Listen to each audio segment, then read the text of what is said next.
Key features of the Advocates Act 1961. Trick to remember the 7 key features. URASPID.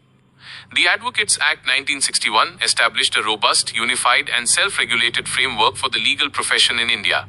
Its core features, summarized by the mnemonic text URAS-P-A-D, are detailed below. Detailed explanation of key features. 1. Unified profession, one nation, one bar. Description. This is the most significant feature. The Act abolished all pre-existing classes of legal practitioners, such as barristers, solicitors, vakils, and pleaders.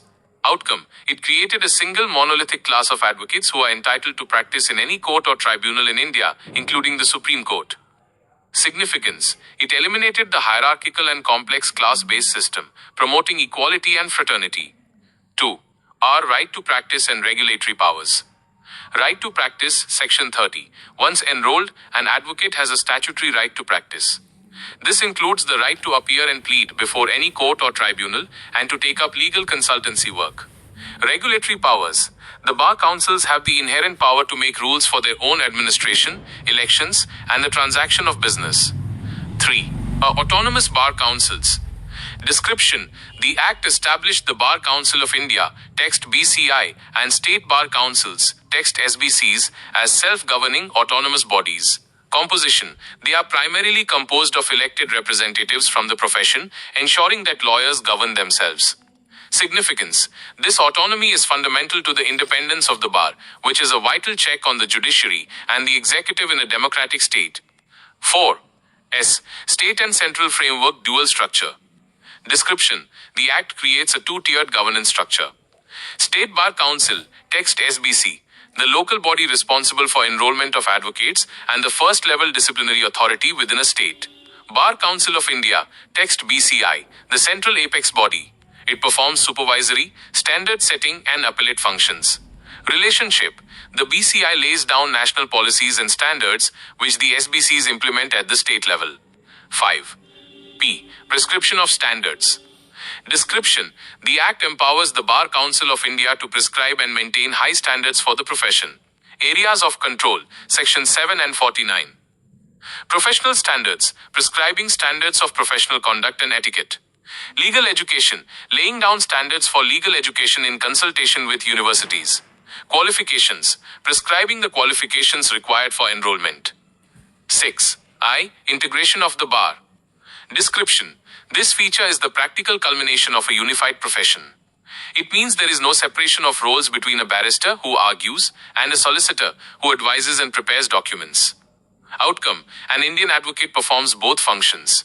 They are entitled to both acting, client representation instruction, and pleading, arguing in court, on behalf of their clients.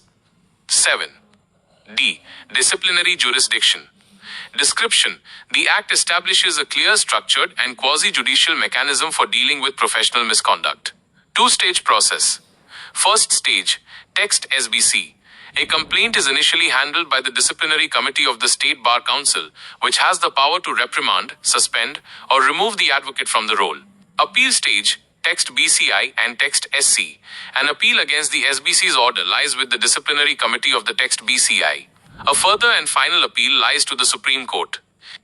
Visual chart, the URASPID framework. Summary table for quick revision. Feature, mnemonic letter, what it means. Key section / body. Unified profession. U, single class of advocates. All previous classes abolished. Core objective of the Act. Right to practice. R, statutory right to practice in all courts and tribunals in India. Section 30. Autonomous bar councils. R, self-governing bodies run by elected lawyers. BCI and SBCs. State and central framework. S, two-tier system. State Bar Councils and Bar Council of India. Sections 3 and 4. Prescription of standards. P, BCI sets standards for conduct, ethics, and legal education. Section 7 and 49 1. Integration of the bar. I, no separation between the roles of barrister and solicitor. Implied in the definition of practice of law. Disciplinary jurisdiction. D, a clear process for handling misconduct, from SBC to BCI to SC. Sections 35, 36, 37. Final 20-mark answer structure. Question. Enumerate and explain the key features of the Advocates Act 1961. Answer. Introduction. The Advocates Act 1961 is a comprehensive and revolutionary statute that overhauled the Indian legal profession. Enacted based on the recommendations of the All India Bar Committee, it aimed to create a unified, autonomous, and dignified bar. Its key features collectively establish a robust framework for the profession's governance. Body. Key features. Text URAS-P-M-D. 1. Unified profession. Text U. The Act's cornerstone is the creation of a single, all-India class of legal practitioners known as advocates. It dissolved the pre-existing distinctions like barristers, solicitors, and vakils, fostering a cohesive professional community. 2. Right to practice and regulatory powers. Text R. Section 30 confers a statutory right on every enrolled advocate to practice in all courts across India, including the Supreme Court and before any tribunal. The bar councils are also empowered to make rules for regulating their own procedures. 3. Autonomous bar councils. Text A.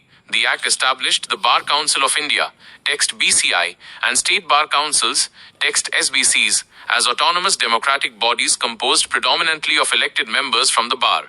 This self-governance is vital for the independence of the legal profession. 4. State and central framework, dual structure. Text S. The Act creates a two-tiered structure.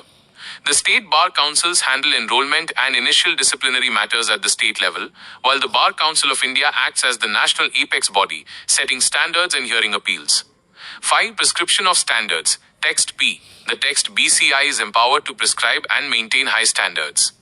This includes laying down standards of professional conduct and etiquette and regulating legal education in India in consultation with universities. 6. Integration of the bar. Text Y. A revolutionary feature, it integrated the roles of a barrister, courtroom arguer, and a solicitor, legal advisor. An Indian advocate is entitled to both act, represent, and plead, argue in court for a client. 7. Disciplinary jurisdiction. Text D. The Act provides a comprehensive mechanism for professional discipline.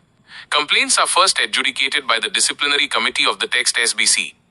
An appeal lies to the Disciplinary Committee of the text BCI, and a further appeal lies directly to the Supreme Court, ensuring a fair process. Conclusion. In essence, the key features of the Advocates Act 1961 transformed the Indian legal profession into a unified, self-regulated, and independent entity. The text URAS-P-M-D framework encapsulates its core tenets, which have been instrumental in shaping a strong and responsible bar, integral to the administration of justice in India.